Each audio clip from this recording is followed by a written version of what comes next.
आप किसी मंसूबे के बारे में बड़ी तेज़ी दिखा रहे हैं, आप उस पर जल्दी अमल करना चाहते हैं, और आपका जो साथी है, मैं रोमानवी साथी भी कहूँगा, वो इस इत्तफाक नहीं कर रहा। उस मंसूबे का माली पहलू जो है उससे रोमानवी आपका जो साथी है वो इत्तफाक नहीं कर रहा। आप उसकी परवाह किए बगैर आगे बढ़ना चाहते हैं, तो फिर सोच लें। पिछले हफ्ते भी मैंने आपके बारे में कहा था कि आप समझते हैं कि मेरा रोमानवी साथी मुझे तवज्जो ही नहीं दे रहा।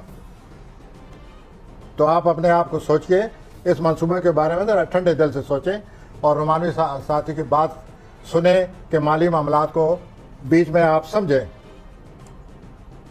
उसके बाद अगर माली मामलात के आप उसको कंट्रोल कर सकते हैं तो फिर ठीक आगे बढ़ें। We wish you best of luck. दूसरा ये है कि आप चुप हैं, अपने ख्यालात को अपने अंदर आपने बंद किया हुआ है, आप बात ही नहीं कर रहे सही तरह, और दूसरों के लिए पुरस्कार बने हुए हैं, पता नहीं क्या है। तो आप अपनी कभी कभी पुरस्कार बनना अच्छा नहीं है। पुरस्कारियत को जरा आप ऐसे करिए, दरवाज़ा खोलें अपने दिल का और बात करें और अपने ख्यालात तक दूसरों को आगाह करें ताकि मज़ीद आपकी सूरत हाल बेहतर हो। लेकिन कभी कभी मेरा फिर सवाल है आपसे, पुरस्कार बनना बेहतर नहीं होता? वेल सर, ये अपने अपनी वो है सूरत हाल।